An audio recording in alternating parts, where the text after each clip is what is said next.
other side over the top of it, going the opposite way, so that we go over these seams as well. So we're finished on the one side, and actually what I have is I have 10 strips of tape. So it's 1, 2, 3, 4, 5, 6, 7, 8, 9, 10 of them. Now we're going to do the same thing. We're going to cover this side starting from here as well, and what that will do is that's going to cover our seams. And of course, this is the really tricky part, because this is when it gets really sticky.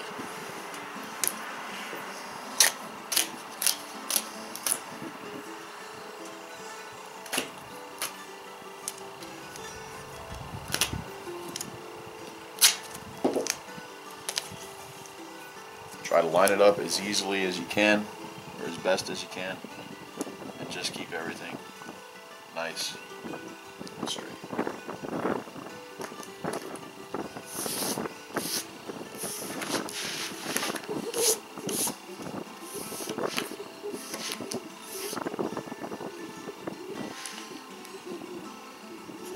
As you can see, this actually winds up closing that seam off. That's what we want. You can see the indentation. Okay? Now follow that same indentation all the way down.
Okay, now we have our side, or our sides actually, because we're going to fold this.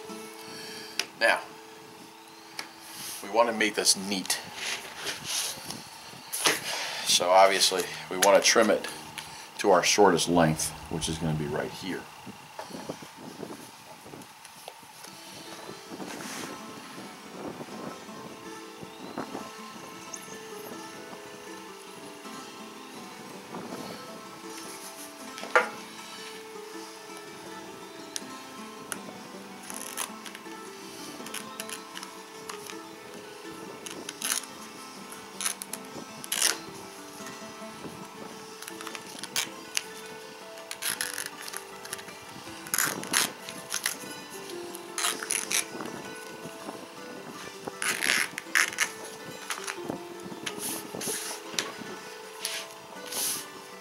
Now we have this trimmed up, and we want it neat. Now what I like to do is I'll take this and I will fold this right here. And I'm going to put a little crease right there. And the reason why I put a crease right here is I know this is going to be the center or the bottom. This is going to be susceptible to a leak because of the fact that we're folding it. Now we're creating airspace in those spots. So for the inside, what I'll do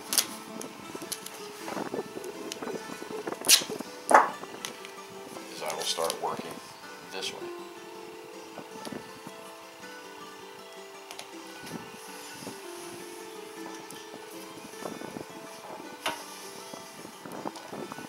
And then I will continue to work my way out,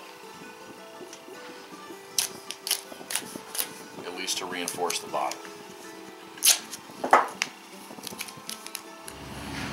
Now what I like to do is I like to put an edge. I like to put a nice edge right there. Okay, I don't want to have that ragged edge because that's where it's going to separate. So I did the one side, now we'll do this side.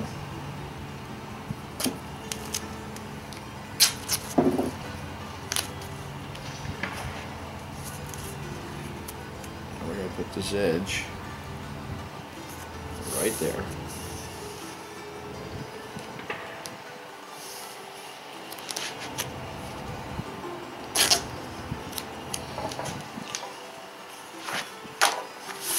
Fold it over. Put that edge right on there.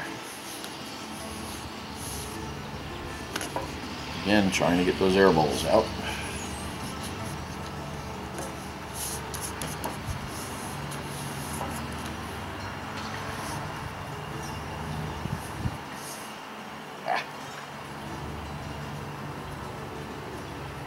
Yep. We'll see how bad that happens. We'll see how bad that affects it. Okay, so now let's go over the top. Try to create some seams.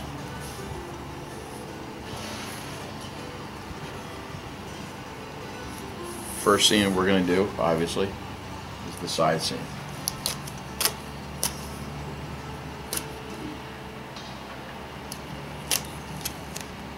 You can go a little bit farther. Just remember, your corners here are going to wind up being susceptible. So we'll go right here, right across.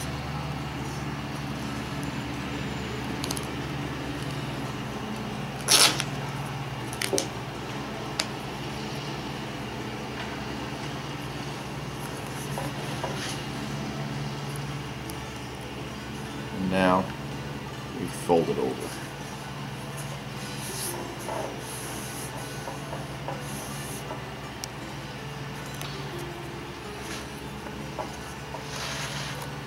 Okay.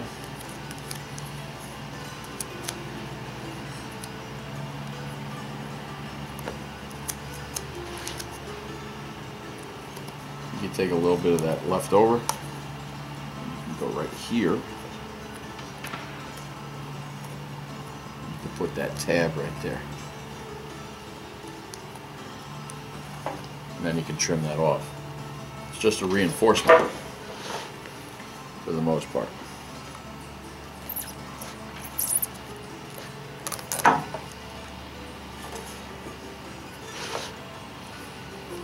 We'll come back to that later.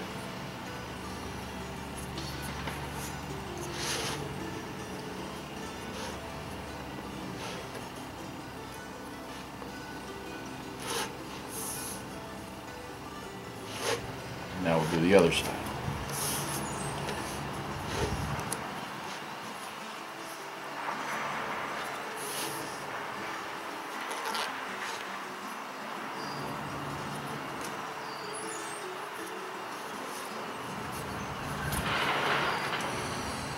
So now we pretty much have our envelope. Okay, but I would not trust that one seam. Now we want to try to make the inside seam.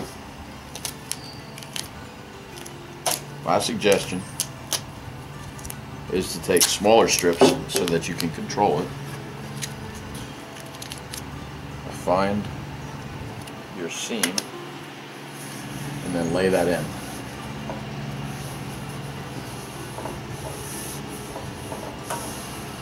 Smooth it out.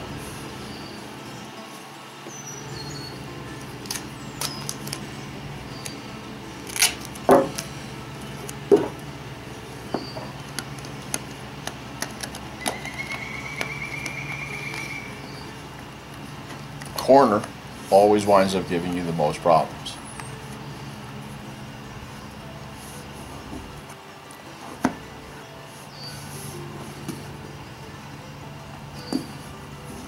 Okay, now we'll work on the other side.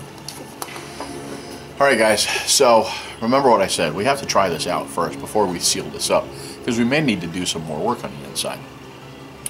Right? Historically, places that I always see it leaking right away is in the corners. So I do have some water here.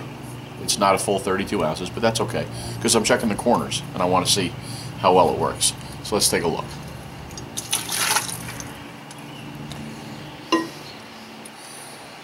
Exactly like I thought, That's the one corner, and that's the other corner. All right, so we need to work on that. So we will.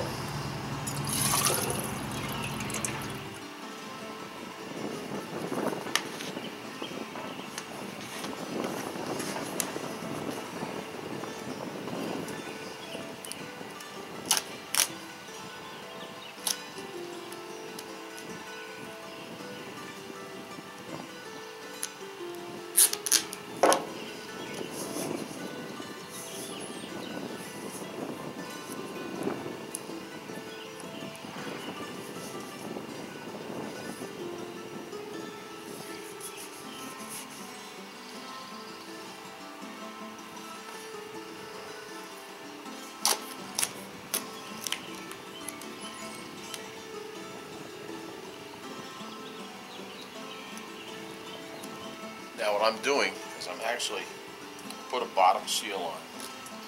What I want to do is I want to go around as best as I can. And I want to keep it continuous. I don't want to keep making breaks in my seam. That way, there's less chance of it going through.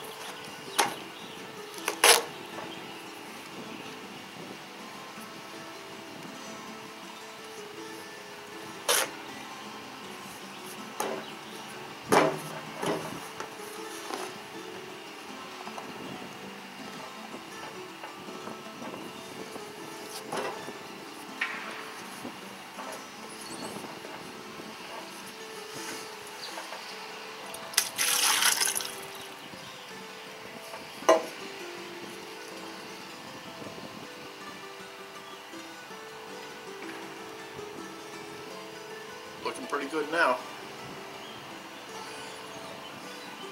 I don't see any drips. Over to the other side. And I don't see any drips there either. So that's one task accomplished.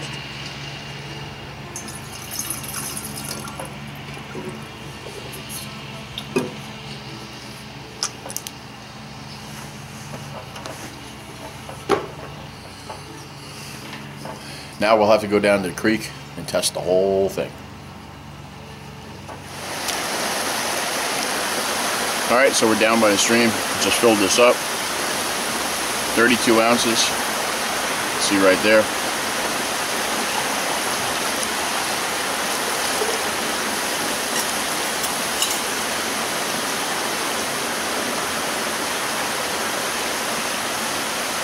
I'm not seeing any drips anywhere else. So that was a success. We didn't have any leaks. We fixed up the corners, and now we have something that's viable to carry our water in. Next thing I like to do is I like to carve the plug.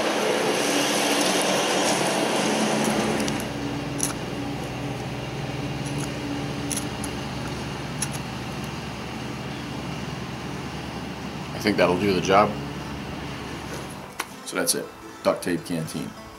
A improvised container that you can use when you're out in the woods. Just remember, you do need a full roll of duct tape to actually make this. You don't have to make one this big. I made one that was at least 64 ounces. You know, but if you don't have the tape, you can't actually make the project. So, you know, keep all your scrap ones around. You know, something like this, you know, throw 2 or 3 of them in your pack, and until the next one, get your dirt on.